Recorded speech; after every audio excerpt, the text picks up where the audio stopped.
vamos a empezar el foro. Este día nos va a acompañar Valeria García como moderadora. Quiero recordarles que se puede participar en el foro de muchas formas, incluyendo como moderador. Entonces, si alguno de ustedes tiene ganas de moderar alguna de las sesiones, les pido que siempre se acerquen a nosotros, ya sea conmigo o con cualquiera, con Isabel Ritter o con cualquiera del área. Y bueno, es una forma de darle también pluralidad al foro y pues hacerlo más pues un espacio para todos nosotros. Le voy a dar la palabra a Valeria para que dé la bienvenida oficialmente al foro y pues los invitamos a que sean participativos y les agradezco que nos acompañen hoy. Muchas gracias. Muchas gracias, Dan. Buenos días a todos. Es un gusto para mí estar por aquí. Y bueno, pues bienvenidos a la cuarta edición del Foro de Conservación 2023, un espacio abierto en el que anualmente compartimos, damos a conocer el trabajo que hemos realizado en nuestros proyectos en la comunidad, las problemáticas que nos enfrentamos y las soluciones, las colaboraciones y experiencias que hemos adquirido en este quehacer como conservadores, restauradores. Pues efectivamente pueden inscribirse escribiendo al correo actualización.cnspc@gmail.com o bueno, como decía Dan, dirigiéndose directamente al área de cooperación académica. Pues este día, 28 de abril, vamos a dar, va a haber la presentación de dos ponencias. La primera, denominada Conservación de Patrimonio Gráfico Rupestre en la Sierra de San Francisco, Baja California Sur, a cargo de Sandra Cruz Flores, de Ana Karen Morales Ortiz y de Naya Ramírez Herrera. Y bueno, pues sabemos, este proyecto es de casa, es de la coordinación. Me voy a permitir, pues ahora sí que, aunque todos conocemos la vasta experiencia de Sandra, me voy a permitir, buenos días Sandra, dar una semblanza, bueno, de ella y de sus colaboradoras. Sandra Cruz Flores es licenciada en Restauración de Bienes Muebles por la INCRIM y maestra en Antropología con especialidad en Arqueología por la UNAM, grado que obtuvo con mención honorífica. Desde 1992 trabaja en el INAH y bueno, ha desempeñado diversos cargos como directora de investigación y formación académica en la coordinación, así como fue directora de operación de sitios del INAH. Sus campos de especialidad son la conservación integral de patrimonio arqueológico in situ, con énfasis en patrimonio gráfico rupestre, la planeación estratégica y la gestión patrimonial. Ha sido responsable de proyectos de conservación integral con un enfoque social en sitios de patrimonio arqueológico en diversos estados del país. Ha recorrido el sur, el norte, el centro, el occidente, por todos lados anda. Y bueno, pues también ha dedicado una importante parte de su labor a la difusión, a la divulgación, así como a la formación de cuadros, ¿no? Dando clases en la Escuela de Antropología, pues participa en diversos órganos colegiados y bueno, pues también ha sido comisaria de exposiciones itinerantes a nivel internacional. Es asesora también en programas de patrimonio cultural a nivel internacional en diversos países, ¿no? Actualmente, y bueno, ya desde hace varios años, es restauradora perito del área de conservación de patrimonio arqueológico de la coordinación. Y bueno, pues ella desde el 2010 conformó y es responsable del Programa Nacional de Conservación de Patrimonio Gráfico Rupestre. Bueno, siendo titular de varios proyectos que muchos ya conocemos. Bienvenida, Sandra. Ana Karen Morales Ortiz. Buenos días, Ana Karen. Es bióloga por la Universidad Nacional Autónoma de México y desde el 2009, especializándose en el estudio poblacional y la ecología de roedores y murciélagos. También estudió la licenciatura en restauración en la INCRIM entre 2011 y 2015. Actualmente es pasante y está desarrollando su tema de titulación sobre conservación de un sitio con pintura rupestre en la Mixteca Baja oaxaqueña, y ella lo aborda desde un enfoque biocultural. Labora en el INAH, específicamente en el Programa Nacional de Conservación de Patrimonio Gráfico Rupestre desde el 2016. Y bueno, ha tenido la oportunidad de participar en proyectos integrales de conservación en diferentes zonas y sitios rupestres del país, que involucran los ámbitos cultural, natural y social, y siendo uno de sus principales intereses su estudio, análisis y atención desde como una unidad indisociable, ¿no? Entonces, este es su enfoque. Naya Ramírez Herrera es restauradora egresada también del ENCRIM en el año 2019. Trabajó en proyectos de atención a patrimonio histórico dañado por los sismos del 2017, tanto en Morelos como en Oaxaca. En 2019 realizó una estancia profesional en el Programa Nacional de Conservación de Patrimonio Gráfico Rupestre, y es en el equipo donde actualmente él trabaja, forma parte, participando en diversos proyectos de campo, ¿no? Mismos que hemos ya mencionado, de pintura rupestre y petrograbados. Le interesa continuar trabajando y aprendiendo temas relacionados con la conformación de relaciones de corresponsabilidad para la gestión y la conservación del patrimonio. Por favor, muchas gracias. Gracias, Vale. Voy a compartir la presentación.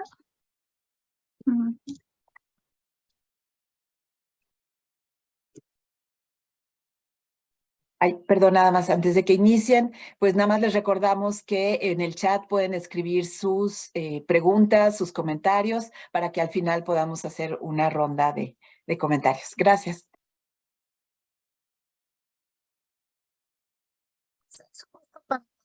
El poder compartir en este foro, en esta sesión del mes de abril, los trabajos de conservación que estamos realizando en la Sierra de San Francisco, en conjunto con el Centro INAH de Baja California Sur. Para contextualizar nuestro trabajo, vamos a comenzar por mostrarles cuál es esa diversidad del patrimonio gráfico rupestre que se encuentra en nuestro país. ¿Sí puedes cambiar la siguiente, por favor?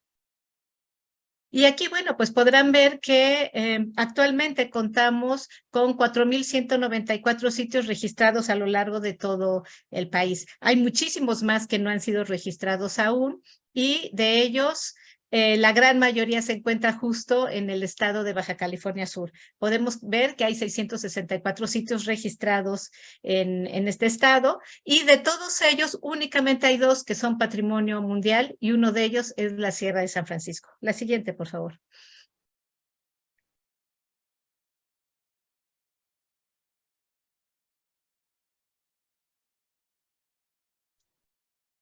Tengo problemas. Aguántame un segundo. Y bueno, y mientras comentarles justo que la Sierra de San Francisco es un lugar realmente excepcional y tiene que ver con muchísimos de sus atributos que la hacen ser realmente excepcional, y por lo cual pues ha adquirido esta categoría como patrimonio mundial. ¿Quieres que comparta? Déjame intentarlo una vez. Es que no sé si es porque estoy también con la cámara. Y a lo mejor como que... Ahí se ve completa, ¿no? ¿Verdad? No. O sea, ya se ve en pantalla, pero hay que ampliarla.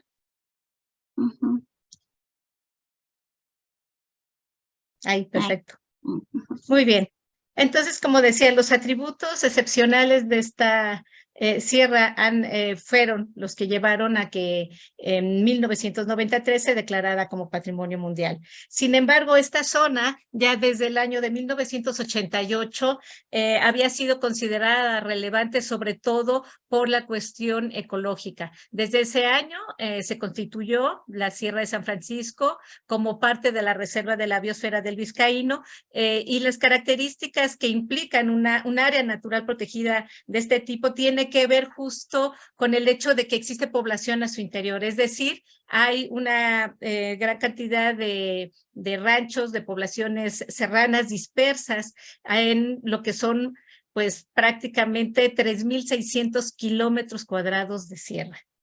La declaratoria que se realiza en el año de 1993 va en dos sentidos. Por un lado, basada en lo que son las pinturas rupestres de la sierra, por su valor excepcional y universal. Y por otro lado, de forma paralela, también se da una declaratoria en términos de patrimonio natural en cuanto a refugio de ballenas en las lagunas del Vizcaíno. Esto pone de relevancia justo como ambos elementos pues están integrados desde una perspectiva obviamente biocultural que tiene que ver mucho con la trascendencia de esta zona.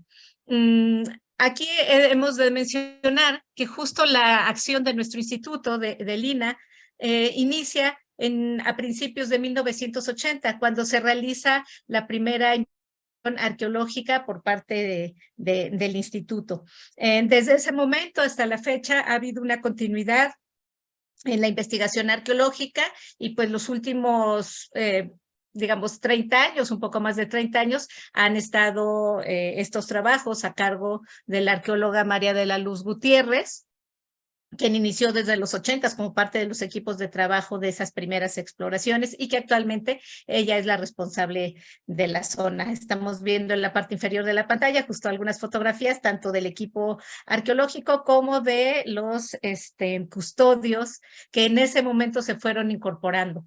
También aquí quiero comentar que justo a partir de la declaratoria y entre los años de 1993 y 1994 se genera el plan de manejo de esta zona arqueológica, que hemos de decir que es uno de los primeros que se generan institucionalmente y que ha estado vigente desde ese momento hasta la fecha, siendo pues el elemento rector de todo el trabajo y dinámica de manejo para esta zona. La siguiente.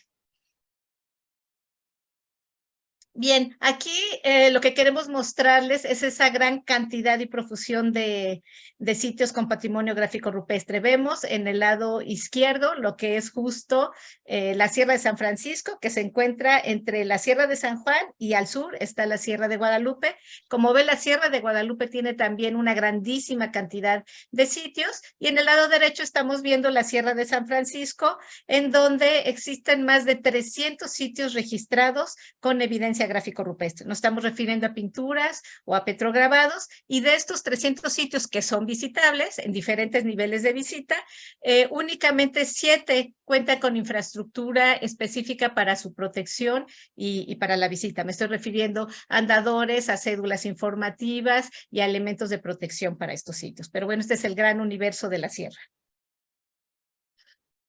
El siguiente. Bien. Aquí les mostramos lo que es la poligonal. Ya decía yo que son bueno, prácticamente 3.600 kilómetros cuadrados. La línea amarilla está marcando toda la extensión de lo que es la zona arqueológica Sierra de San Francisco. Como saben, en el país tenemos 193 zonas arqueológicas abiertas al público y una de ellas, o sea, considerando como un número, es justo la Sierra de San Francisco. Sin embargo, es esta gran extensión con esa gran cantidad de sitios en su interior y la dinámica que se dio de forma tradicional, que obviamente catalizó y fue la base de esa declaratoria como Patrimonio Mundial y que continúa hasta la fecha, es la que se genera a partir de 2 áreas principales que ahora son la entrada de la zona. Por un lado, San Francisco de la Sierra, una población serrana muy, muy pequeña, igual que en la parte sur, la población de Santa Marta. Esos son los 2 únicos accesos formales establecidos en el plan de manejo que dan la entrada a los visitantes a cualquiera de esos sitios que mencionábamos dentro de la sierra. En este interior, obviamente, la dinámica social marca unas características muy importantes de la valoración, el aprovechamiento y sobre todo las posibilidades de conservación de la zona. Y eso está dado por las dinámicas de estas comunidades serranas, donde principalmente son ranchos dispersos. En este caso no contamos con núcleos de población como tradicionalmente conocemos en la parte central y sur de nuestro país, sino el patrón de asentamiento es muy disperso, son pequeñas rancherías prácticamente dispersos a lo largo de 12 cañones que integran a la zona y donde la población básicamente y de forma tradicional pues se ha dedicado a la ganadería, a producir ciertos derivados lácteos como son los quesos, la talabartería, pero en donde, por supuesto, a partir de la declaratoria de la zona, han visto una entrada importante de recursos a través del turismo. Entonces, ahora el turismo que visita la zona, pues es un componente importante y fundamental para la sobrevivencia de estas poblaciones. La siguiente.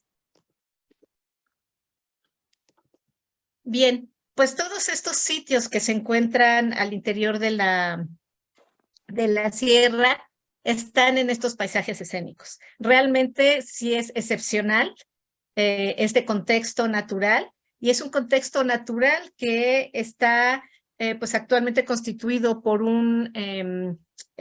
digamos, un paisaje cultural, un paisaje simbólico marcado no solo, por supuesto, por los sitios con gráfica rupestre, sino también por toda la evidencia arqueológica que va desde las primeras manifestaciones de cazadores-recolectores en la zona, hacia finales del Pleistoceno, hasta que aparecen propiamente o que llegan los primeros misioneros jesuitas a la zona aproximadamente pues en el siglo XVII, ¿no? Entonces, durante toda esa gran periodo hay una actividad importante de estos grupos que van plasmando los diferentes sitios. Estas características escénicas, estas características también de un paisaje excepcional, pues también están determinando las posibilidades de conservación que ahora estamos viendo en los sitios. La siguiente.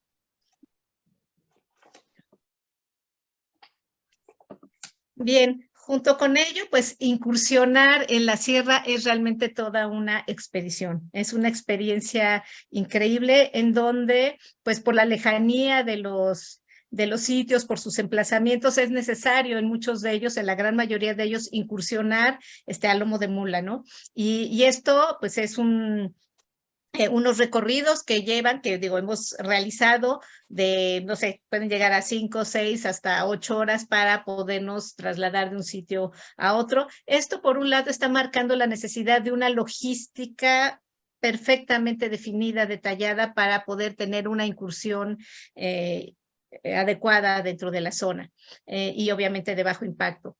Esto determina mucho el perfil del turismo, de los visitantes que van, pero también ha sido un factor que ha favorecido la conservación de la sierra. Esto tiene que ver justo con un turismo que no es masivo, un turismo que va siempre acompañado de guías y custodios, y que, bueno, pues sí requiere el ir con un objetivo muy claro, muy direccionado, y sobre todo con una organización previa que, bueno, vamos a platicar más adelante. También, obviamente, esto ha determinado mucho las posibilidades de conservación y la forma de realizar las temporadas de campo. O sea, incursionar en estos espacios donde no hay conectividad, no hay ningún tipo de comunicación, ni poblaciones cercanas donde podamos reabastecernos, ni siquiera, obviamente no de materiales de conservación, ni siquiera de comida, pues eso implica que la incursión para realizar las temporadas de campo esté perfectamente planeada de antemano. La siguiente.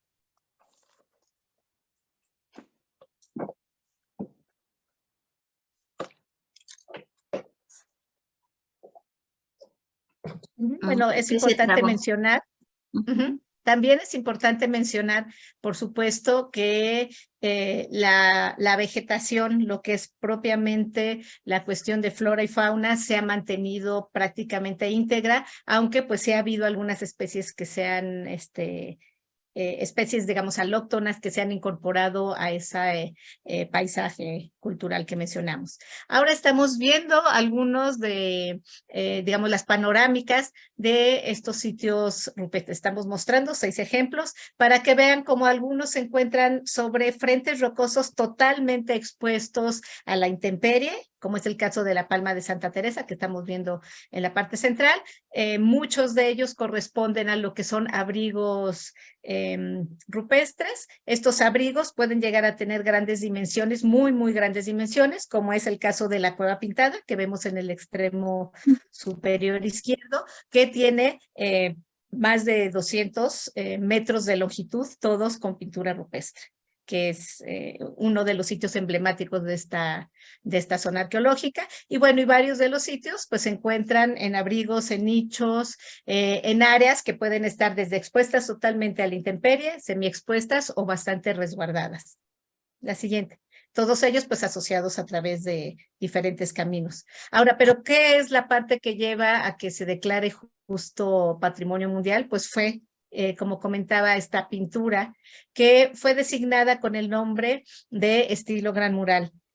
Fue en los años 60 cuando el historiador y fotógrafo estadounidense Harry Crosby, al incursionar en esta zona, pues quedó maravillado, como todos nos quedamos maravillados cada vez que vamos a la zona y vemos estos sitios, con la gráfica rupestre. Entonces encontró pinturas que llegan a tener varios metros, o sea, un solo diseño puede llegar a, por ejemplo, antropomorfo, puede llegar a tener 2, 3 y hasta rebasar 4 metros de altura un diseño, ¿no? Entonces, bueno, esas grandes dimensiones son las que llevaron a que se dominara como Gran Mural. Estamos viendo algunos ejemplos, la siguiente, por favor. Y en donde, como les decía, el hecho de que fuera un periodo tan amplio de ocupación de miles de años, pues también ha implicado una serie de sobreposiciones en estas pinturas. La siguiente, por favor. En ellas, pues, destacan mucho los diseños antropomorfos, son como los ven en la parte superior. Estos esquemas fueron justo elaborados por la arqueóloga María de la Luz Gutiérrez y están mostrando los diseños más característicos de este estilo pictórico Gran Mural. Los antropomorfos, tanto masculinos como femeninos, una gran cantidad de zoomorfos, y también, esto es importante, no solo son animales terrestres, sino hay acuáticos, hay marinos, podemos ver tortugas, mantarrayas, peces, incluso ballenas, muchas aves, y que finalmente nos están remitiendo a esa relación directa con el entorno natural. La siguiente.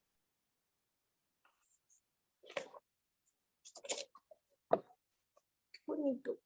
Bien. Además de esa gráfica de grandes dimensiones, también coexisten otros estilos que representan otros momentos de la ocupación de la sierra, como son las fotografías que vemos del lado izquierdo, en donde pues ya entran elementos geométricos, diseños mucho más pequeños, donde se introduce ya en época un poco más tardía este color ocre amarillo que no estaba en las etapas iniciales, y también por supuesto no debemos olvidar lo que son los petrograbados. Hay muchos sitios con petrograbados que también corresponden al estilo Gran Mural. La siguiente. Entonces, bueno, como ven, es una gran cantidad de bienes gráficos rupestres que requieren atención. Nos encontramos en una zona con un clima cálido seco, en donde obviamente el impacto medioambiental es fundamental. Es una región caracterizada comúnmente por menos de 100 milímetros de precipitación al año, para que ustedes tengan la idea de lo seco que es el lugar. Sin embargo, en los últimos años y con las modificaciones ambientales que se han estado dando principalmente a consecuencia del cambio climático, pues hemos empezado a tener reincidencias por afectaciones de tormentas y huracanes. ¿Cuáles son algunos de los principales problemas? Pues la inestabilidad, que todos esos agentes, tanto extrínsecos como la propia naturaleza de los soportes pétreos, que son tobas, son conglomerados y brecha volcánica.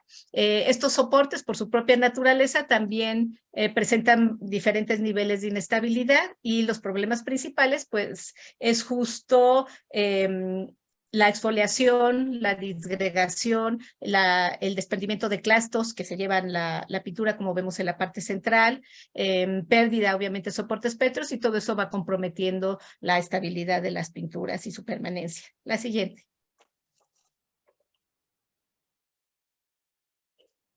Este tipo de alteraciones los podemos observar en mayor o menor grado en los diferentes cañones y en los diferentes sitios. Como comentaba yo, son 12 cañones en los que se distribuyen estos sitios. Aquí estamos viendo unos ejemplos de uno de los sitios que es visitable, y podemos ver cómo la capa pétrea externa se ha perdido, y esto es por procesos muy, muy fuertes. Tenemos problemas muy fuertes y serios por erosión, tanto eólica como hídrica, y se están perdiendo pues áreas muy importantes de diseños. Esto es importante porque ustedes podrán encontrar en la bibliografía en general que las pinturas se encuentran, cuando se habla de la Sierra de San Francisco, en un estado excepcional de conservación. Esto tiene que ver mucho con que quizás ha sido desde ojos de otras disciplinas que se había evaluado y por supuesto, como ven, es tal gran cantidad de pinturas, de diseños, pues que uno queda asombrado con ello. Sin embargo, ya haciendo pues los trabajos que ahorita les vamos a referir de conservación, pues encontramos situaciones muy, muy severas de inestabilidad y de factores de riesgo para estas pinturas, ¿no? Como los que estamos viendo en la pantalla. La siguiente, por favor.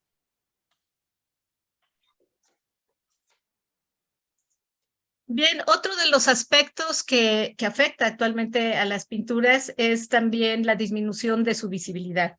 No quiere decir que estas estén perdidas totalmente. En algunos casos sí los procesos erosivos han disminuido el grosor de las capas pictóricas o se han perdido parcialmente, pero en muchos de los casos están cubiertas de sales, de velos salinos, de concreciones salinas que dificultan mucho su visibilidad. Y aquí, pues obviamente, formas de registro como es el de...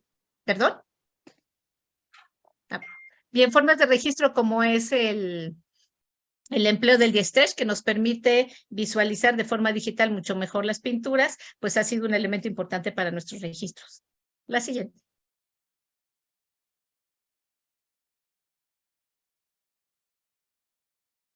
Bien, entonces, ¿cuál es la perspectiva de atención que actualmente se está buscando implementar en esta zona? Como les comento, en el año 2017 se genera esta articulación entre la Coordinación Nacional de Conservación a través del Programa Nacional de Conservación del Patrimonio Gráfico Rupestre y el Centro INAH de Baja California Sur. A pesar de la importancia de la zona, a pesar de tener muchos estudios más en términos pues sí, arqueológicos, estilísticos, hasta el momento pues no se cuenta con un panorama amplio ni actualizado sobre las problemáticas de conservación de los diferentes sectores. Es decir, es tan amplia que no se han hecho estudios previos en términos de conservación que permitan ir evaluando las condiciones reales actuales y el poderlo priorizar. Por eso, a partir del año 2017 y a solicitud del Centro INAH Baja California Sur, pues iniciamos el trabajo conjunto. Lo que estamos buscando con ellos es dar una atención directa desde la perspectiva integral de conservación y el poder establecer programas de los que aún se carece a pesar del plan de manejo, que es un programa de conservación preventiva y mantenimiento con una participación importante comunitaria, el plan de conservación sustentado en prioridades y el plan de gestión de riesgos, pues que cada vez es un tema más importante en la zona debido a las diferentes al aumento de las diferentes amenazas, sobre todo de tipo natural. La siguiente. Para ello, pues generamos un proyecto que es en el que actualmente estamos trabajando, que es un proyecto integral de investigación aplicada y conservación, en donde nos articulamos arqueología del Centro INAH, conservación, y como les comento, desde el año 2017 iniciamos. Primero con la realización de diagnósticos, al año siguiente con el planteamiento del proyecto, y del 19 al año actual, realizando una temporada de campo cada año. Estamos buscando justo el ir trabajando en sitios emblemáticos, en sitios que nos puedan permitir ir teniendo esa visión de cómo se está comportando el patrimonio y las necesidades en cada uno de estos 12 cañones. Por eso ven, bueno, que nos hemos estado moviendo a diferentes cañones, como es el de Santa Teresa, el de San Gregorio, en Santa Marta, en el Arroyo del Parral, y bueno, y este año pues toca la temporada en el Arroyo de San Gregorito, buscando esa integración tanto de los componentes culturales, naturales y en íntima relación con las comunidades y la sociedad. Y la siguiente, por favor. Y entonces, bueno, los ámbitos principales de acción del proyecto son los que estamos mostrando en la pantalla, donde a través de los registros de documentación buscamos tener ese panorama general, investigación, estudios aplicados que nos permiten comprender causas, mecanismos y efectos de las alteraciones, un mejoramiento de capacidades en vinculación con los participantes locales principalmente, la atención de conservación y restauración en la parte emergente, y aspectos importantes de vinculación, organización comunitaria, difusión, comunicación y socialización de conocimientos y buenas prácticas, que es lo que ahora mis compañeras les platicarán. Entonces, bueno, les doy la palabra a Ana Karen. Muchas gracias, Sandra. Antes que nada, pues agradecer el poder compartirles un poco del trabajo que hemos realizado. Y bueno, antes que nada, yo retomo un poco el mapa que ya les había mostrado Sandra anteriormente de la poligonal de esta zona, aunque lo que estoy mostrándoles ahora son los sitios que hemos visitado hasta el momento. Como ya mencionaba Sandra, los primeros trabajos y los primeros diagnósticos se realizaron desde 2017 y a través de 4 temporadas de trabajo hemos visitado hasta el momento 27 de los sitios que se encuentran incluidos en esta zona, tratando de tomar diferentes criterios para la selección. Entre ellos, pues uno de los que ha priorizado pues son los sitios que tienen una mayor cantidad y diversidad de motivos pictóricos, también con base en las investigaciones que ha realizado la arqueóloga, pues aquellos sitios que presentan particularidades en la representación. Por ejemplo, el caso de Cuesta de San Pablo I en el norte, que uno de los motivos antropomorfos presenta un tocado en la cabeza muy particular y que no ha sido observado en ningún otro de los sitios.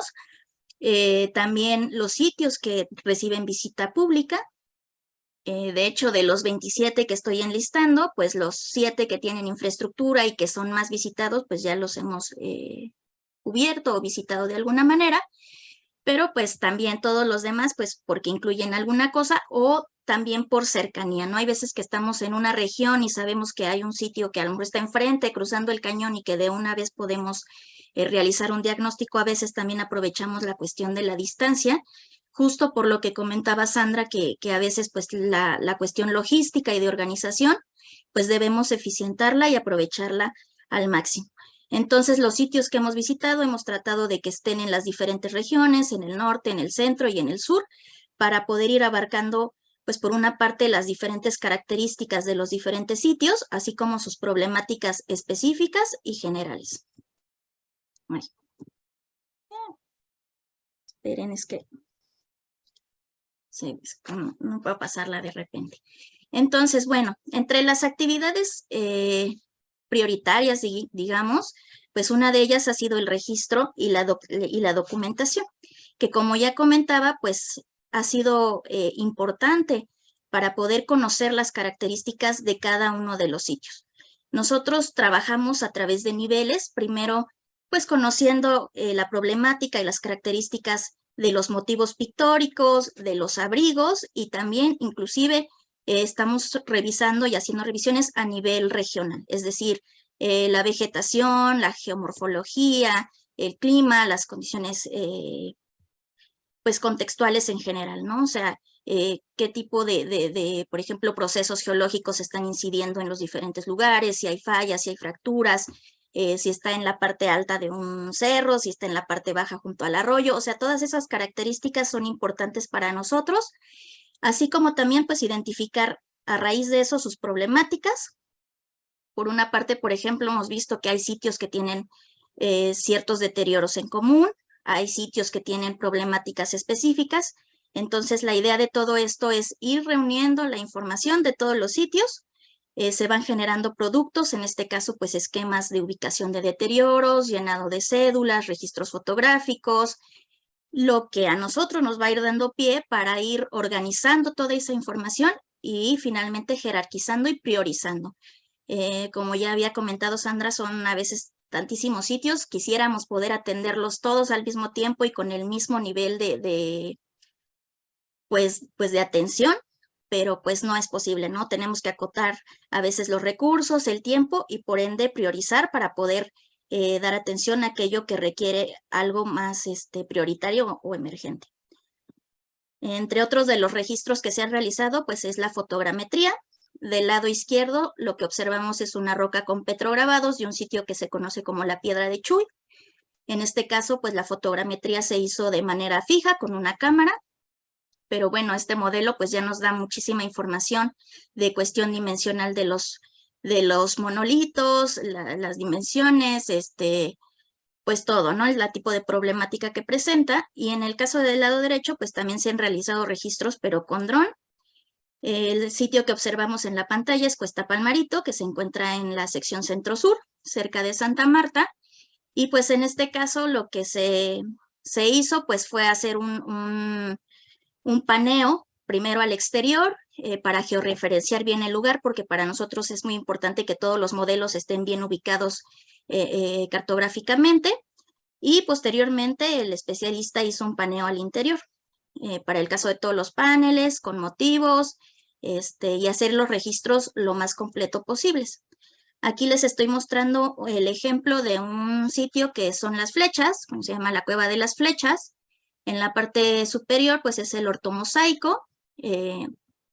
Y bueno, como pueden observar, lo que nos interesa también es registrar toda la parte exterior, las características geomorfológicas, y el sitio pues justo se encuentra del lado izquierdo, que es el que vemos en acercamiento en la parte inferior, en la fotografía inferior.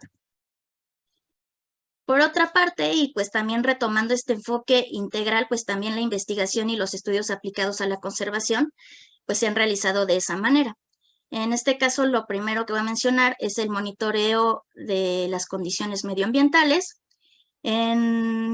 Inicialmente, pues habíamos hecho una búsqueda si había estaciones o climáticas en la región de algún tipo de alguna otra institución. Encontramos una estación de la Conagua que está activa cerca de la población de Santa Marta, pero no contábamos con equipos o no había información disponible con respecto a otros lugares de la zona, y sobre todo lo que a nosotros nos interesaba era información que se relacionara directamente con los sitios, es decir, que los equipos se encontraran en los lugares específicamente y desde ahí ir generando la información.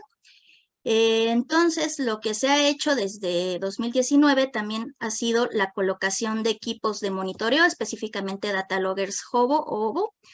Y actualmente, el año pasado pusimos 4 más, tenemos 7 ahorita en sitios al interior de la zona. Algunos están al norte, otros en el centro y otros al sur, como se puede ver en la imagen.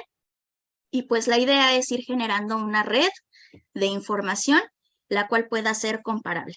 Estos equipos pues nos han sido muy útiles porque son muy resistentes a la intemperie, entonces los podemos dejar en un huequito, en una abertura de la roca. En muchos casos pues les ponemos algún tipo de protección adicional que puede ser una carcasa de PVC o algún, por ejemplo, papel foam y con cinchos para proteger sobre todo del polvo o de la tierra. Y esos equipos pues se han mantenido, ¿no? Entonces es algo que para nosotros ha resultado eficiente. La limitante posiblemente es que únicamente toman temperatura y humedad relativa, pero otra de las ventajas es que pues los podemos dejar ahí, pueden estar en periodos hasta de 1 o 2 años registrando datos hasta el momento en que nosotros podamos regresar y hacer la descarga. La memoria, pues como les comentaba, pues tiene una duración aproximada de 1 o 2 años. La batería, pues también puede durar hasta 2.5 años, dependiendo del periodo en el cual estamos haciendo los registros. Entonces, pues en ese caso nos ha funcionado bastante bien, vamos generando toda esta documentación, lo cual también vemos como una ventaja a largo plazo, ya que como comentaba Sandra, por ejemplo, en el caso del cambio climático, pues todos sabemos que existe el cambio climático, sabemos que tiene un impacto en patrimonio cultural, no solamente en el rupestre, pero a veces pues no tenemos la información concreta para ir pudiendo también desde nuestras trincheras decir, pues sí, lo estamos registrando o vamos registrando esos cambios de alguna manera. Entonces, pues sí, el objetivo es ir recopilando información de al menos un periodo de 10 años, a partir del cual se espera sí poder aplicar ciertos indicadores que nos puedan ayudar a identificar cambios en los patrones climáticos que puedan estar asociados a este fenómeno. Entonces, pues todo este trabajo, pues sí va en un periodo de corto, mediano plazo y pues sí la idea también es a lo mejor poder colocar algunos equipos adicionales que nos ayuden pues justamente a formar esta red. Por otra parte, también hemos colocado durante nuestras temporadas de trabajo otros equipos que nos ayudan a medir otras variables u otros parámetros como es la velocidad y la dirección del viento, la precipitación, pero el problema de muchos de estos equipos es que hay que estar bajando los datos cada 15 días porque sus memorias son más pequeñitas o la batería no les dura tanto y pues no hay una persona de manera permanente en los sitios que por una parte los pueda vigilar y por otra parte que nos ayude también como a hacer esta descarga en periodos tan cortos de tiempo. Entonces también por esa razón los equipos Hobo han resuelto buena parte, pero la información que obtenemos de los otros equipos pues ha sido complementaria también. Y pues estos son algunos de los productos que obtenemos de estos registros, gráficas de periodos donde podemos ver patrones de variación por estación o por año. Estas gráficas las podemos estirar para analizar ya por meses, ver variaciones de día de noche, ver tendencias mensuales, sacar promedios de valores máximos, mínimos también por estos periodos, o en el caso de los valores que tienen que ver con velocidad y dirección de viento, pues también nos permite obtener gráficas en donde ya podemos visualizar desde dónde vienen las rachas de viento más fuertes, ¿no? Identificar algunas áreas que están más expuestas. Claro, todo esto se relaciona con lo que observamos de manera específica ya en nuestras visitas y en nuestros diagnósticos. Otros de los estudios que se están realizando, pues también es de termografía, es decir, vamos midiendo la temperatura de la roca en diferentes puntos seleccionados de los abrigos o frentes rocosos. Se seleccionan áreas con sombra, áreas con incidencia solar indirecta y directa, y pues esto también nos ayuda a conocer las variaciones de temperatura entre día y noche o entre diferentes áreas, ¿no? Lo cual pues también a veces deriva en otras afectaciones como exfoliación. Entonces como que vamos enlazando lo que vamos obteniendo en los estudios con lo que vamos observando. Así como que también pues todo este registro y documentación que hemos hecho a partir de la generación de los diagnósticos, pues nos ha podido o nos ha permitido identificar deterioros en común, como les comentaba, como es el caso de manchas negras, concreciones salinas, lo que pues también nos ha llevado a realizar estudios complementarios como es la microscopía digital in situ o la toma de muestras para una revisión o análisis posterior en el laboratorio. En el caso de las manchas negras se hizo ya una tipología, se inició en el caso de Cueva Pintada, que como decía Sandra es uno de los sitios más grandes con mayor diversidad y cantidad de motivos.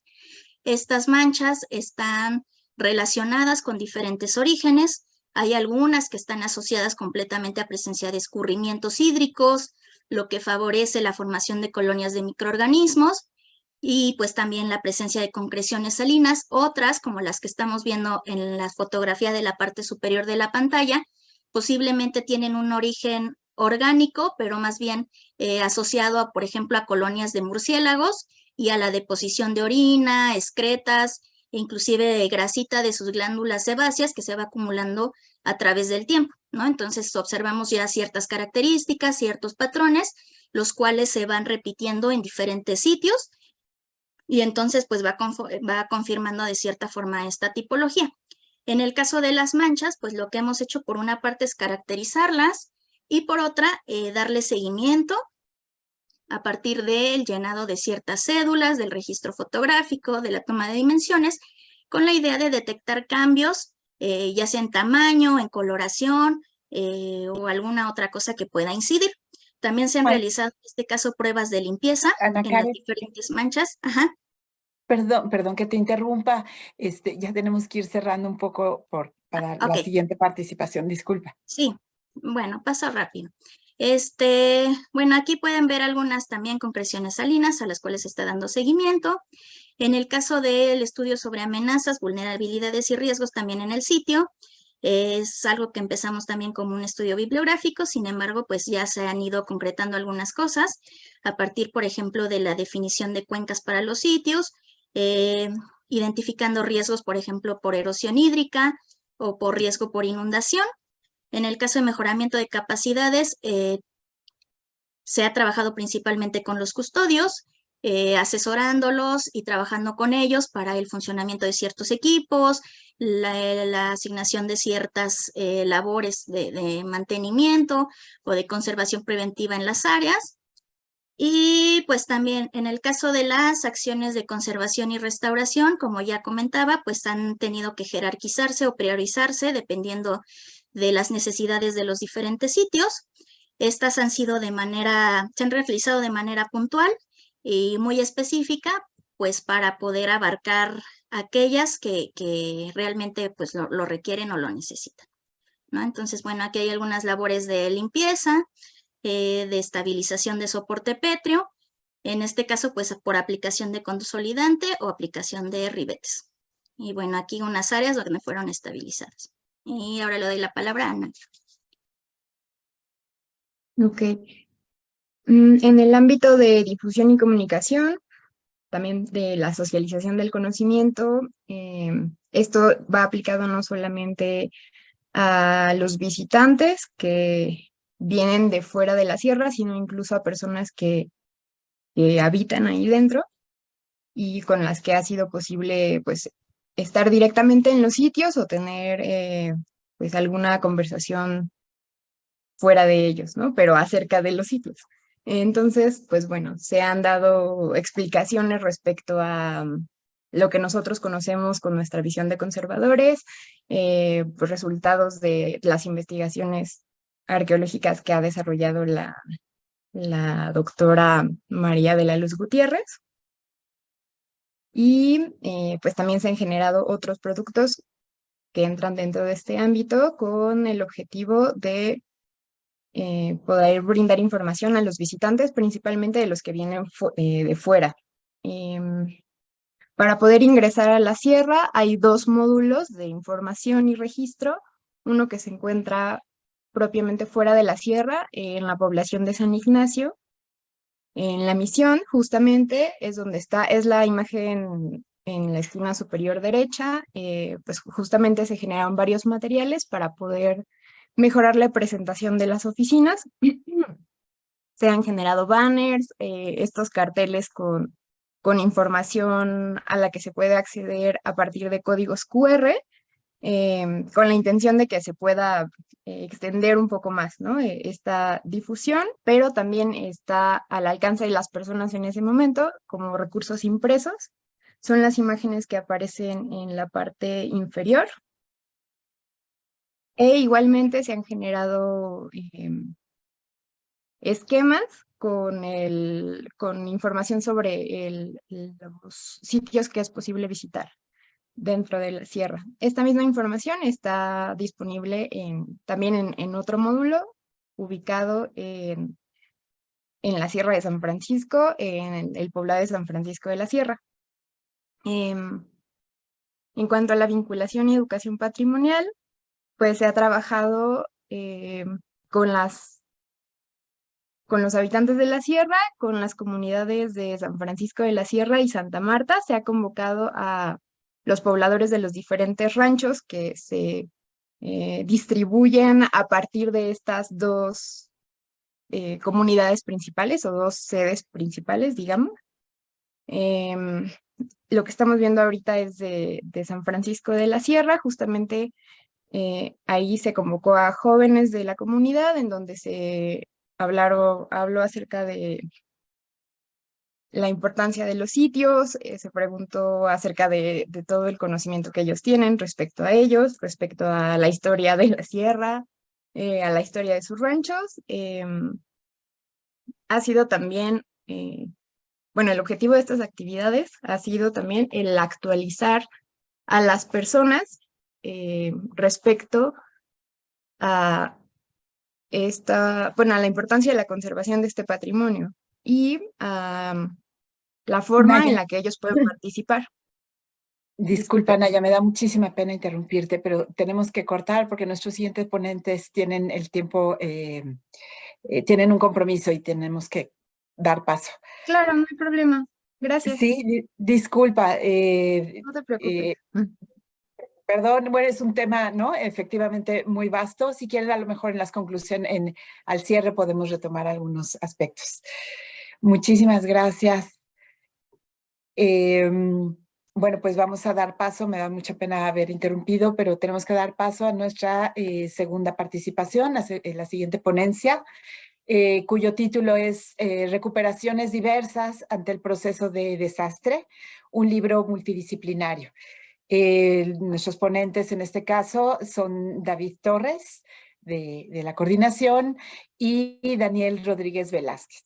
Me voy a permitir hacer una brevísima semblanza. Obviamente tienen una trayectoria ambos pues también amplia, pero por cuestiones de tiempo me voy a concretar. Daniel Rodríguez Velázquez es profesor titular de la Escuela Nacional de Trabajo Social de la UNAM y tutor del programa de maestría en Trabajo Social de la UNAM, integrante del Comité Técnico Asesor del Seminario Universitario de Riesgos Socioambientales, también de la propia UNAM. Él es doctor en Ciencias Sociales por la UAMS, Unidad Xochimilco.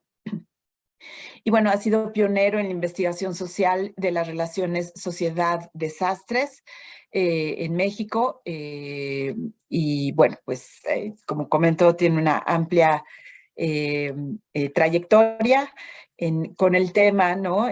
Siendo investigador y participado en experiencias internacionales en el tema de desastres y cómo son abordados por las comunidades. Pues David Torres, lo conocemos todos, es de casa, licenciado en Restauración de Bienes Muebles por la INCRIM, maestro en Riesgo, Desastres y Resiliencia por la University College London. Estudió también Gestión de Riesgos aplicados al patrimonio cultural en la Universidad de Ritsumeikan, en Japón, espero pronunciarlo bien, y bueno, pues forma parte del equipo de la coordinación de conservación desde el 2010. Por favor, sin más preámbulo, les doy la palabra. Gracias. Bien, voy primero yo, David, o tú, que no recuerdo bien, perdón. Si quieres, hola, si quieres puedes iniciar, Daniel, y yo ya puntualizo después. Muy bien, gracias. Bueno, pues agradezco la invitación y la participación de ustedes, colegas, desde otro campo del conocimiento.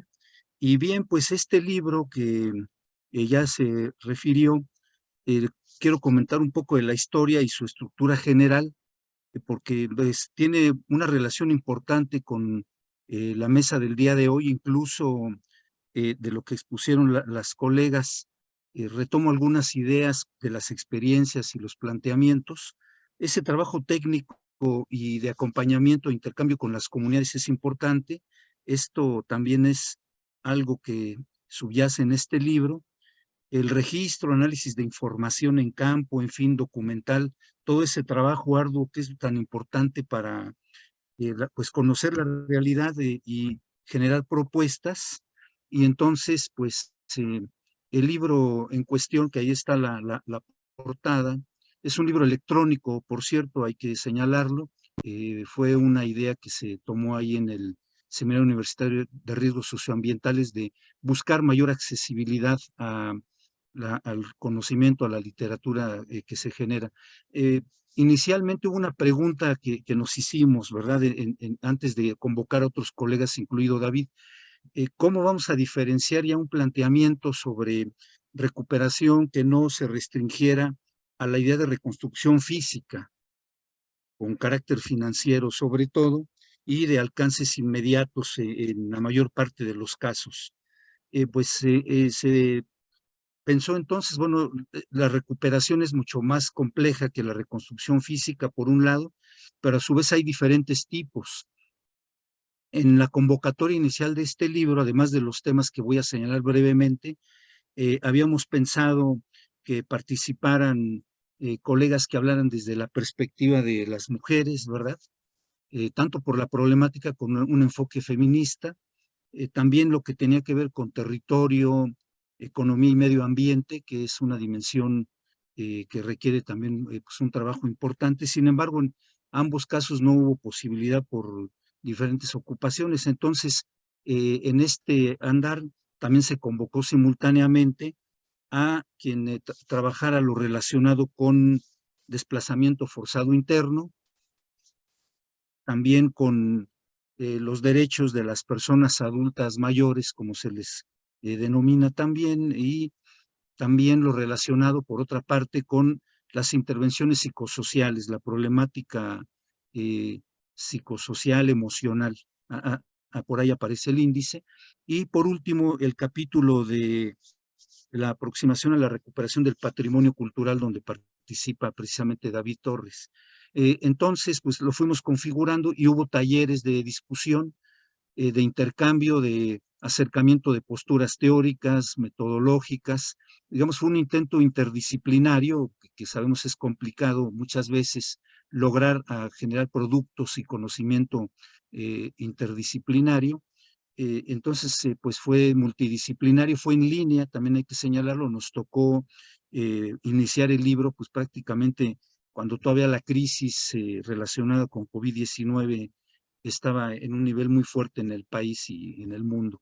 De tal manera que a partir de la discusión de cómo entendemos recuperación, cada quien vertía su experiencia, su conocimiento y nos daba pauta para ir pues reflexionando en colectivo, no solo quienes coordinamos la obra, la doctora Nacheli Ruiz y el que habla, sino de alguna manera socializarlo de una manera más amplia, de tal manera que la preocupación académica que cada quien tenía desde su propio campo del conocimiento confluía en un objetivo común que me parece importante enfatizar, que fue donde llegamos a plantear, no son una recuperación en términos genéricos, sino recuperaciones diversas. ¿Por qué diversas? Porque en cada uno de los capítulos, por supuesto, existían condiciones diferentes, tanto de desarrollo de conocimiento, de trabajo empírico, en fin, y de tal manera, bueno, se llegó a una estructura que tocó lo que es administración pública en el primer capítulo, donde la discusión no solo es sobre forma de organización gubernamental y asuntos de financiamiento, sino también y la sociedad dónde queda, cómo participa o qué tanto hay exclusión en la recuperación, dado el enfoque prevaleciente todavía en protección civil de reconstrucción inmediata en muchos sentidos.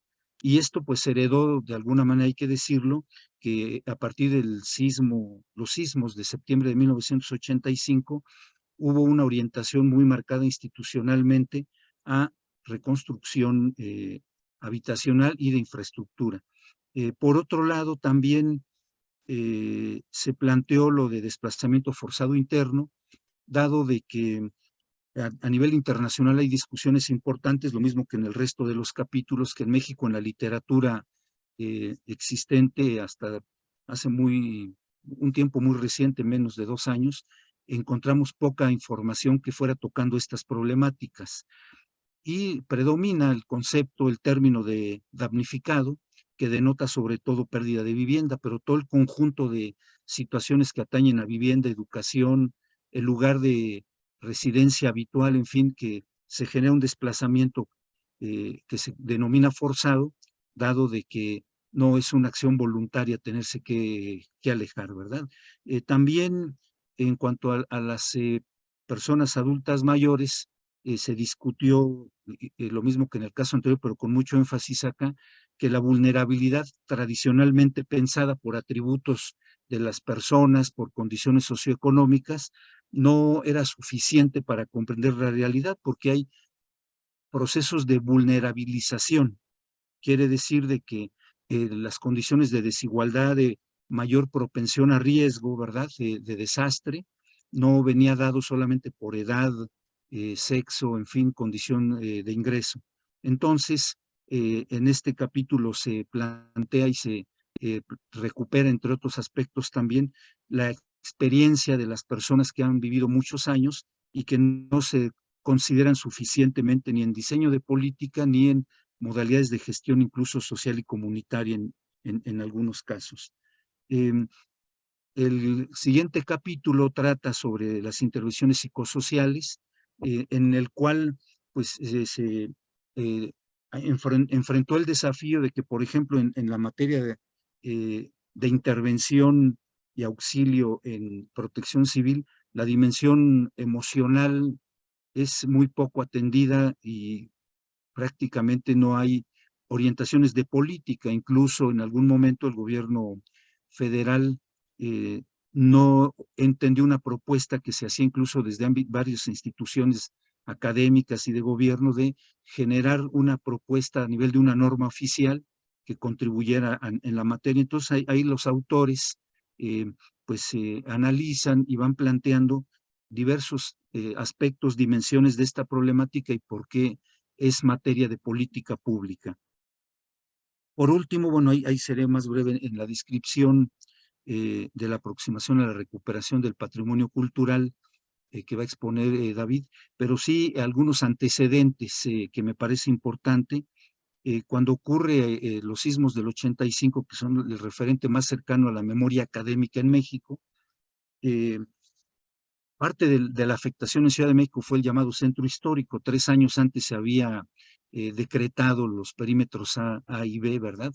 Entonces, al año siguiente, en 86, los primeros meses, se organizó un foro que promovieron precisamente organizaciones sociales, lo que fue la Coordinadora Única de Damnificados, que así se denominaron en varias colonias y zonas de la ciudad, junto con los institutos nacionales de Antropología e Historia, el de Bellas Artes y de Literatura, porque había una disputa también en el territorio de que había patrimonio construido, que eran viviendas, tenían un uso habitacional, pues, en particular el conjunto de vecindades, y pues se contribuyó de alguna manera con esto a generar un convenio de concertación para la reconstrucción en predios expropiados, de tal manera que fue un primer acercamiento muy importante de conservación de patrimonio pues físico con mucho valor simbólico y social. Después, en el 99, y ahí ocurre pues sismos que afectan sobre todo patrimonio en Oaxaca y Puebla, y en ese momento, con todas las experiencias anteriores, en el llamado Fondo de Desastres Naturales, no se había incluido este componente. Ya se incorpora, en fin, hay varias cuestiones ahí que ustedes han de conocer también. Y bueno, para ir concluyendo, hay algunos aspectos que quiero enfatizar.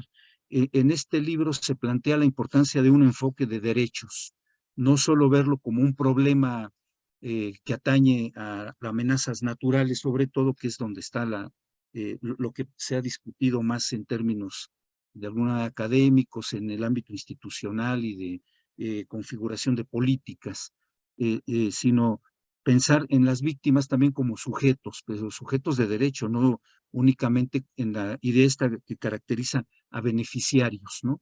Personas que en su condición de damnificado requieren apoyo externo, que es una definición que viene mucho de organismos asistenciales, por ejemplo, como Cruz Roja a nivel internacional, así se plantea también. Entonces, este es un aspecto central. Segundo, que no basta pensar en la atención coyuntural y de corto plazo. En general, las recuperaciones son procesos muy complicados, llevan tiempo, requieren interacción de diversos sectores, en fin, diversos actores que se mueven en un territorio, en un determinado sector gubernamental o de investigación incluso, de tal manera de que es importante que se considere la importancia de ir más allá de demolición y reconstrucción inmediata, levantar escombros, refugios temporales, en fin, lo que ha configurado mucho ese imaginario, ¿verdad? Y pensar en el largo plazo también, pero con una perspectiva no solo de decir se regresó a la normalidad o algo parecido, sino en qué medida las recuperaciones emocionales, físico-espaciales, patrimoniales, culturales, también tienen que ver con cómo generamos posibilidades de prevención en una escala, digamos, nueva, diferente, y de mitigación de daños, de pérdidas, también ubicado en una lógica no únicamente de medidas inmediatas, sino que en las mismas recuperaciones se tiene una visión de futuro. Y esto pues tiene que ver con proyectos no solo de largo plazo en el sentido temporal, sino visión del mundo en muchos sentidos también está vinculado con esto. Y bien, y finalmente, me parece que también es importante comentar con ustedes cómo en el proceso de este libro, que pues tiene un carácter de pionero, tanto por su configuración desde talleres de discusión que les quiero comentar, fueron 6 talleres, si recuerdo bien, y era un promedio cada mes, mes y medio.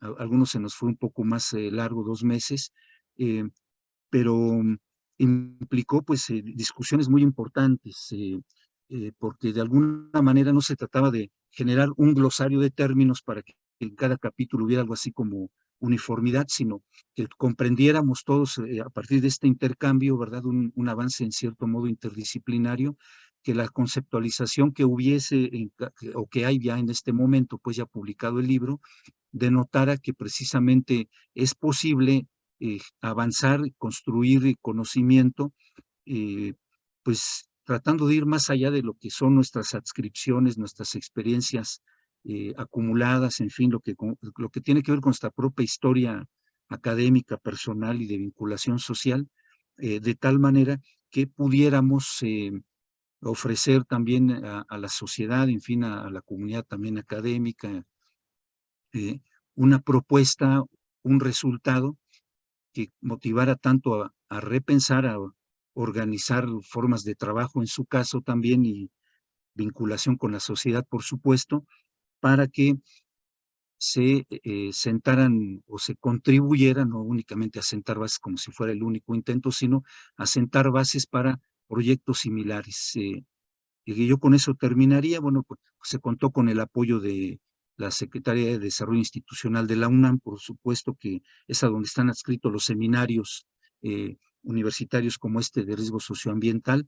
Y, perdón, una cosa que se me pasaba, en la composición, digamos, de las autorías, bueno, David, que lo conocen, su servidor que ya se me presentó, Nacheli, que es geógrafa, colegas de la Facultad de Psicología de la UNAM, un grupo diverso también del Seminario Universitario de Envejecimiento de la universidad, donde hay una socióloga, una trabajadora social, una urbanista también está por allá.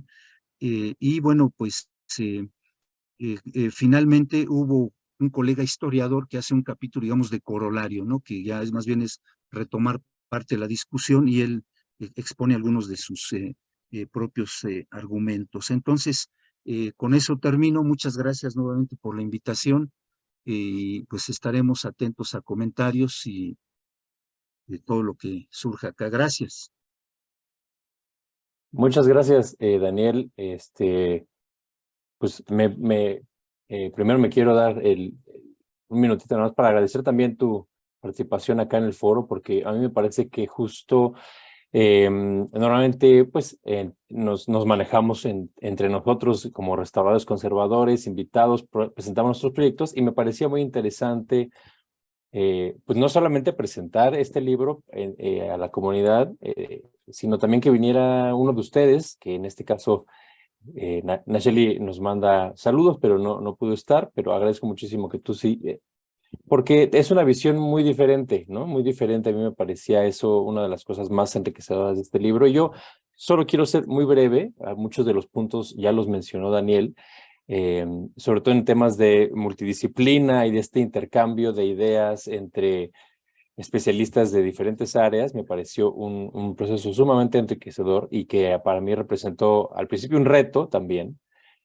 porque pues uno a veces está acostumbrado a manejar términos, ideas y conceptos entre especialistas que ya conocen al menos en cierto grado de lo que uno está hablando y de repente exponer ideas a gente que no tiene nada que ver con patrimonio, pues se volvía un buen reto, ¿no? Pero creo que pues también fue muy enriquecedor y creo que es una práctica que deberíamos de tener más, ¿no? Porque no solamente de la restauración hacia afuera, sino también todas las ideas que enriquecieron muchísimo el capítulo que yo aporté desde otras disciplinas, pues me parecieron realmente importantes, ¿no? Y los invitaría a todos mis colegas a eso, a abrirnos a otras disciplinas y a otras opiniones, ¿no? Sobre todo porque, y ese es el primer punto bueno, el otro punto que yo quería mencionar, que me llevó a pensar el patrimonio más allá del objeto, ¿no?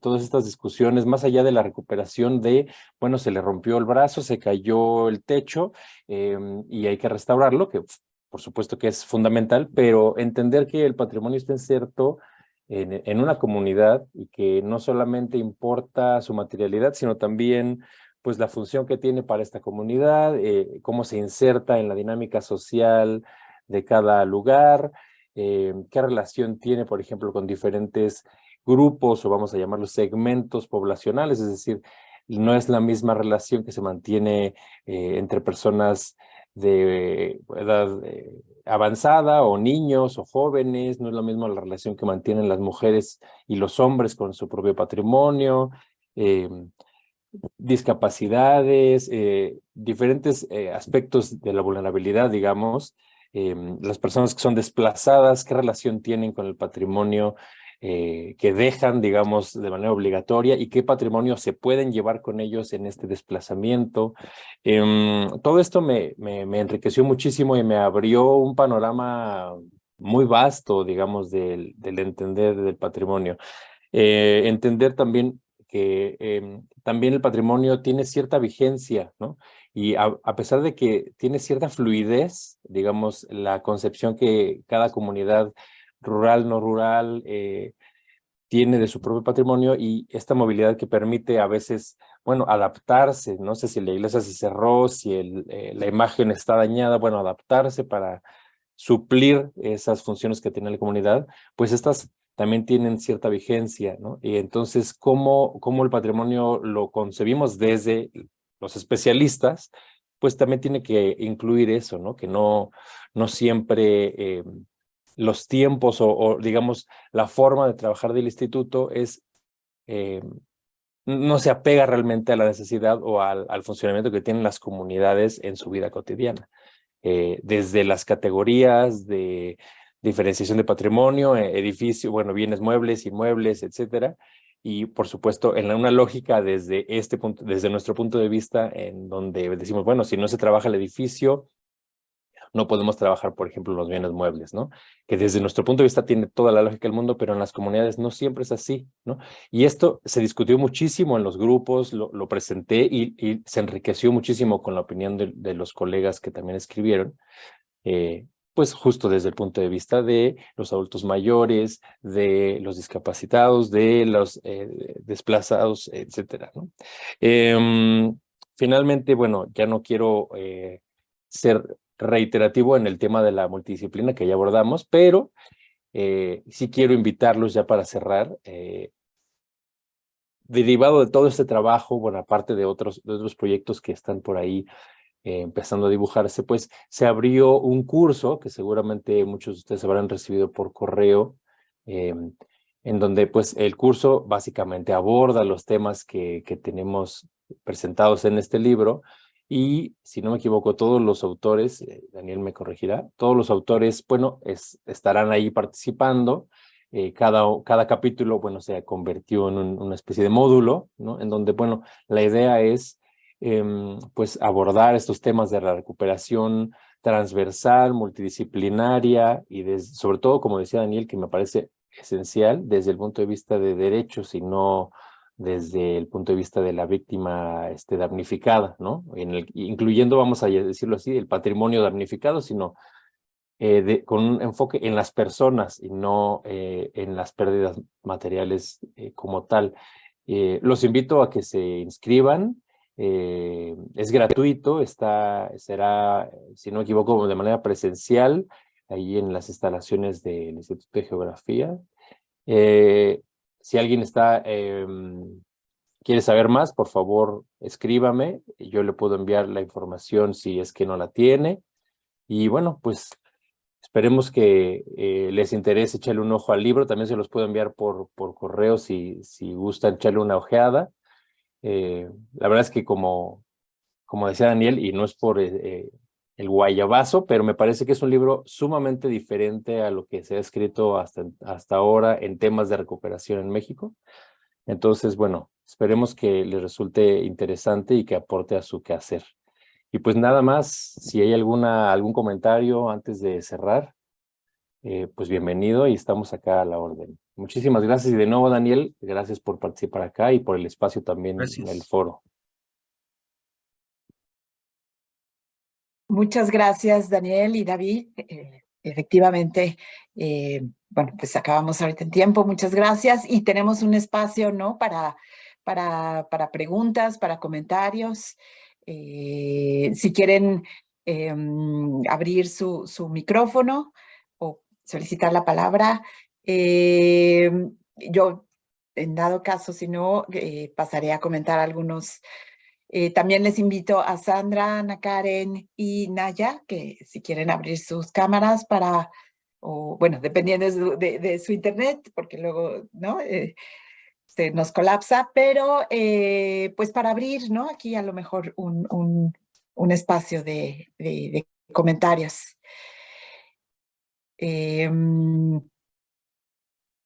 Bueno, voy a leer algunos de los comentarios que están en el chat y después me gustaría yo, pues brevemente hacer un par de comentarios sobre ambas presentaciones. Cristina Noguera, felicitaciones al equipo de pintura rupestre, siempre profesionales. Laura Olivia Ibarra, muy interesante la exposición del equipo de pintura rupestre, sobre todo considerando las condiciones de acceso y contexto de su labor, así como también los retos que ya están anticipando, como son las consecuencias del cambio climático, que lamentablemente tendrán un impacto en ese patrimonio. Felicidades a las expositoras y a su equipo. Sandra Cruz, pues responde, muchas gracias. Este es el resultado del trabajo de un equipo que hasta este momento ha reunido cerca de 30 personas, entre profesionistas de diversas disciplinas, personal de la zona, como custodios institucionales, guías comunitarios y habitantes de las poblaciones serranas, entre otros. Naya, por su parte, comenta a esta última presentación. Suena muy interesante, gracias. Espero leerlo pronto. Noé Moreno pregunta, le quiere preguntar a Ana Karen, ¿podrías mencionar la marca y modelo de los data loggers que se utilizaron en este proyecto? Sí, bueno, de hecho todavía los estamos utilizando y espero utilizarlos como, bueno, que nos duren unos 10 o 15 años fácil, espero. La marca es Hobo, o Ovo, algunos lo pronuncian H-O-B-O. El modelo me parece que es Pro V2, pero no estoy segura, no sé si Sandra se acuerda de ese dato en específico. Pero si quieres, te paso después los datos bien, ya la información completa. Muchas gracias. Pues te agradece, Noé. Pues yo creo que justamente una de los temas, ¿no? De coincidencia, bueno, yo veo dos ámbitos de coincidencia y uno tendría que ver con esta multidisciplina, estos enfoques, ¿no? Donde tenemos cada vez, y bueno, desde hace muchos años, pero siempre cuesta, como decía Daniel, los ejercicios, ¿no? De integrarnos como diferentes, desde diferentes formaciones profesionales, desde diferentes metodologías, pero significativamente representan resultados importantes porque nos enriquecemos, porque vemos los problemas desde otra perspectiva y creo que aquí, bueno, aunque no fue quizás el enfoque tan, pero en el caso del trabajo de gráfico rupestre, ¿no? Se ve que finalmente ustedes también han integrado una labor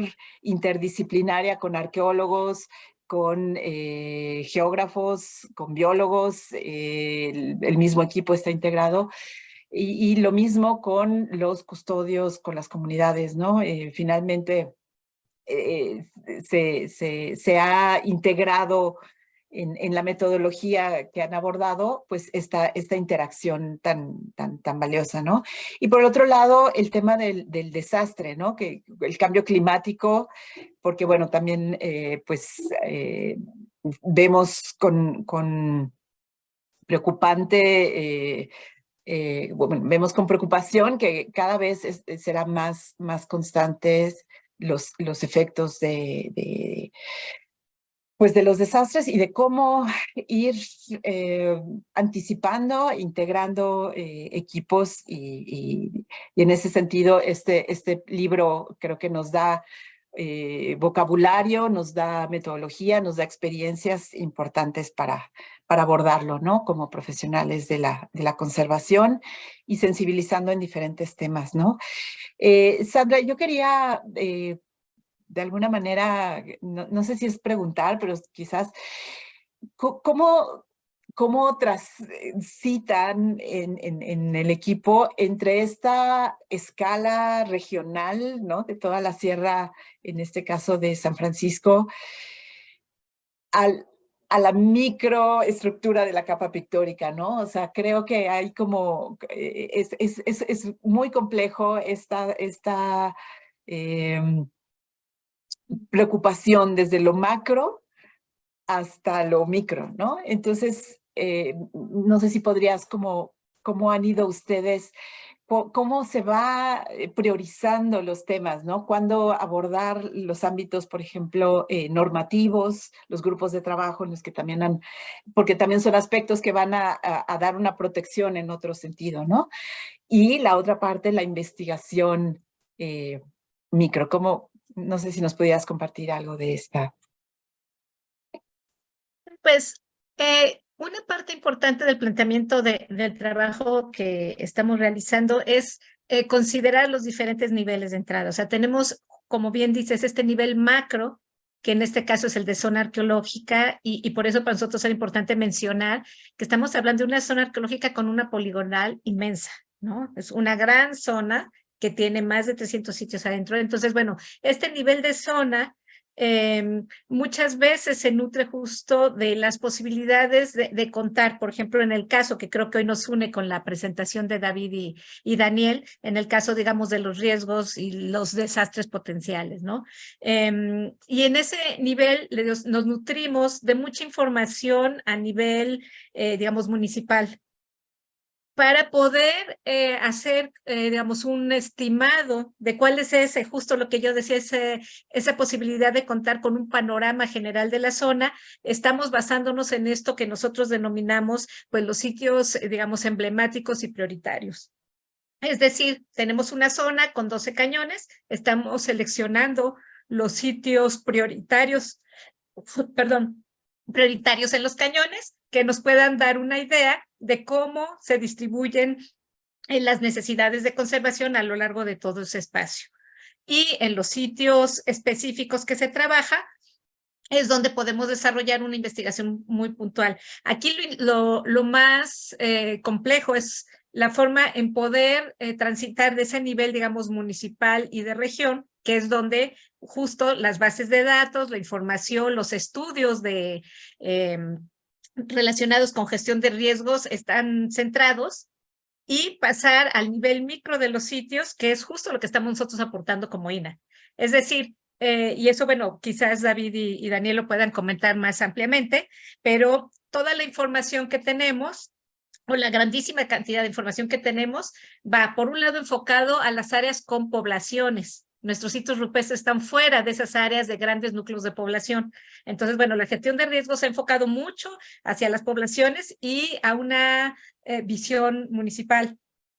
Entonces, esos dos niveles nos nutren nuestro primer nivel más general de zona, y nosotros, con experiencias ya directas en cada uno de los sitios, es como vamos generando esa información, digamos, micro, con la cual buscamos tener puntos específicos de control, que son los que nos van dando la visión más amplia. Por supuesto, son procesos de construcción a mediano, largo plazo, ¿no? Estamos hablando de muchos sitios, pero la investigación también va de acuerdo a nivel de, o sea, lo que directamente podemos hacer y aportar es a nivel de los sitios, y lo vamos contrastando con un nivel intermedio que es de cañón y con el nivel general digamos, de región o de zona, ¿no? Pero pues sí es un proceso, insisto, bastante amplio.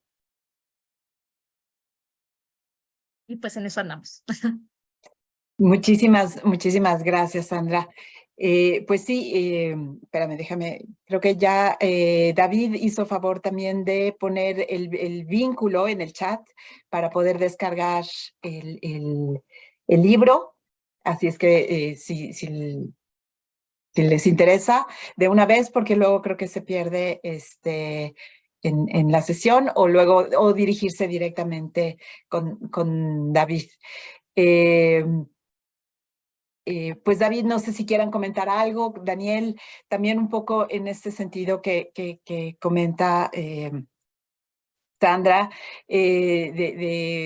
¿no? Como este equilibrio que de alguna manera es obviamente las poblaciones son el primer foco, ¿no? En ámbito del desastre. Pero, sin embargo, pues también hay en el caso del patrimonio, que también finalmente es una parte importante de lo que da cohesión a los grupos, y no tanto en su materialidad, pero sí en la recuperación de sus diferentes significados, y nosotros como conservadores, que nos toca también esta labor de equilibrar, ¿no? Entre la materialidad, el significado y los vínculos establecidos con las poblaciones. No sé, en este trabajo interdisciplinario de discusión, ¿cómo vieron esta perspectiva de tratar de crear un equilibrio? ¿Quieres comentar, Daniel? Bueno, Así. sí, muy brevemente. Efectivamente, hubo dos cosas importantes en lo que nos planteó Sandra para, digamos, ligarnos, además de lo que decía Valeria en su intervención inicial, eh, y radica en esto. Cuando se piensa precisamente en la cuestión de desastre es por, digamos, el antropocentrismo, ¿no? Que subyace en las perspectivas desde el Decenio Internacional para la Reducción de Desastres hacia acá, ¿no? A finales de los 90, que es cuando adquiere parte de la agenda internacional un espacio para esto. Entonces, eso es importante no perderlo de vista, porque cuando hablamos también ya de los significados que tiene la cultura, y en un sentido pues amplio también, es donde precisamente en el libro se analizaba también incluso cómo es la cultura administrativa en los talleres, pues, ¿no? Porque hay ciertas nociones de la problemática a nivel gubernamental, y pongo un ejemplo: el Fonden tampoco tenía suficientemente claro, cuando se crea, pues, por un lado el patrimonio cultural, pero también el patrimonio natural, los recursos que se han erogado desde lo que fuese fideicomiso para cuestiones, digamos, ambientales, en fin, de reservas incluso de biosfera, ha sido muy escaso. Prácticamente no hay una intervención consistente, y tiene que ver también porque dice, pues ahí no hay personas, ¿qué vamos a hacer? Diríase, en una manera, ¿no? Del pensamiento que existe por el antecedente dicho, ¿no? Entonces, eso por un lado. Y segundo, en una notita que tomé acá, precisamente lo que es en las vinculaciones, ¿verdad? Multi e interdisciplinarias, que sí se debe hacer el esfuerzo, que no es muy complicado, digamos, se requiere apertura, ¿no? Pero esto se logra mucho cuando tenemos un problema identificado en común. El ejemplo que nos dieron de la Sierra de San Francisco, con toda la exposición de Ana Karen y de Sandra, muestra cómo de alguna manera, al tener claro el objeto, el problema principal, se confluye con mayor facilidad, digamos, ¿no? Y por eso yo mencionaba que precisamente ese acercamiento con las comunidades, y algo que dijeron, con otras palabras, ¿no? El diálogo de saberes, ¿no? Nosotros tenemos cierto conocimiento, ustedes tienen otro, intercambiemos y podemos potenciar de una manera más amplia. Gracias. ¿Puedo comentar rapidísimo algo? Sí, A por mí favor. me parece mucho que dentro del proceso de creación del libro, pero también, digamos, en la práctica de investigación diaria, algo que hemos observado mucho es, digamos, en el marco normativo, operativo que existe, pues, por supuesto, está centrado en lo que le llaman protección civil, ¿no? No tanto en atención integral, ¿no? Al riesgo. Y eso es lo que responde mucho a, bueno, donde hay gente se atiende, donde no hay gente no hay nada que hacer. Pero hablando, digamos, de patrimonio y de todos estos otros aspectos un poco más difíciles de abrazar, digamos, mucho de lo que sucede es que la respuesta, sobre todo a nivel federal, que se tiene ante estos desastres, no está basada en un análisis de las necesidades que el caso particular tiene, sean culturales, sean de género, sean sociales. Simplemente se atiende como si fuera de inmediato. Hay un problema: ¿cuántas casas se cayeron? ¿Cuántos hospitales se dañaron? ¿Cuántas carreteras? Pero a ver, ¿qué es lo que necesita la gente? No, realmente no se hace un análisis profundo, detallado, minucioso como requeriría, ¿no? En el caso del patrimonio habría que pensar qué es lo que necesita la gente, que se habilite el espacio, que se traslade a otro lado las prácticas, no sé, religiosas, etcétera, o realmente otra cosa, ¿no? No hay todavía un avance en esos temas consistentemente. Entonces, bueno, a eso responde un poco estas preguntas, ¿no?, que hacen. Muchas gracias, David. Gracias, Daniel. Pues sí, yo creo que en este sentido, ¿no? También subyace la categoría, ¿no? Del patrimonio biocultural, ¿no? Que ahí yo creo que es, ¿no? Justamente también algo en lo que hay que seguir profundizando, ¿no? Y cada vez redondear más porque, pues efectivamente, ha habido durante muchos años esta diferencia, ¿no? Natural, social, y vemos, ¿no? Cada vez que no ha sido así en el pasado para las culturas y para las comunidades, no lo es así. Y bueno, pues también como profesionales tenemos que abordarlo dando una integración, ¿no? Porque no es tan fácil esta división. Por lo pronto también la contención también tiene que ser en un sentido pues más global. No sé si quieran comentar algo más. Yo creo que bueno, los temas dan para una conversación amplia, pero bueno, pues el espacio es acotado. No sé si quieran comentar algo más.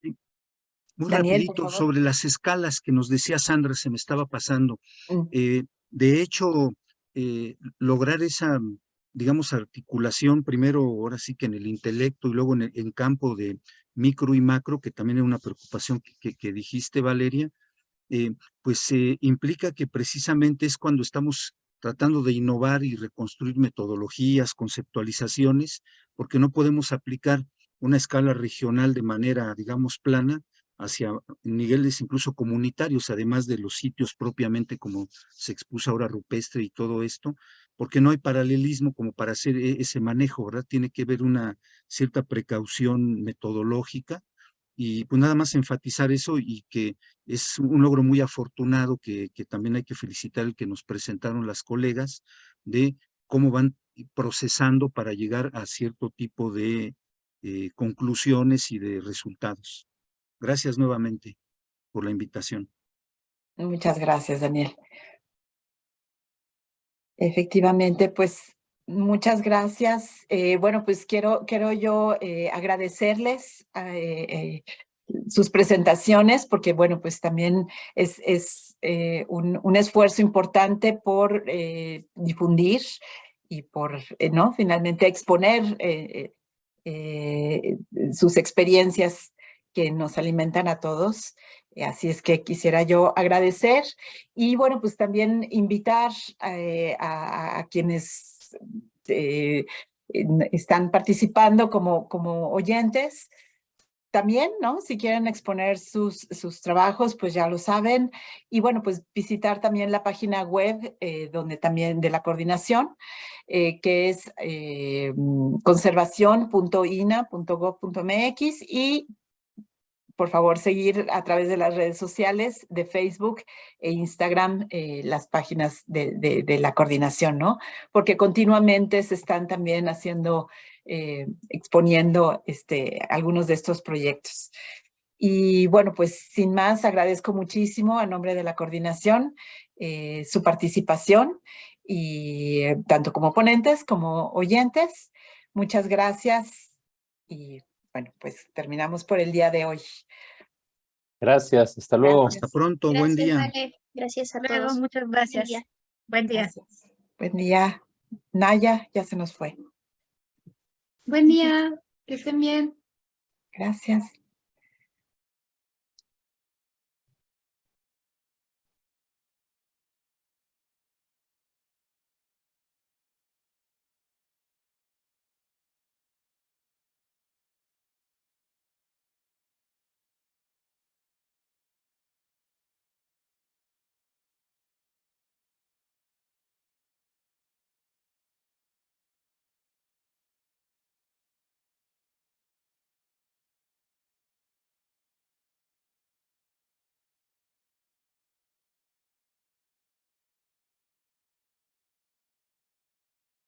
Gobierno de México.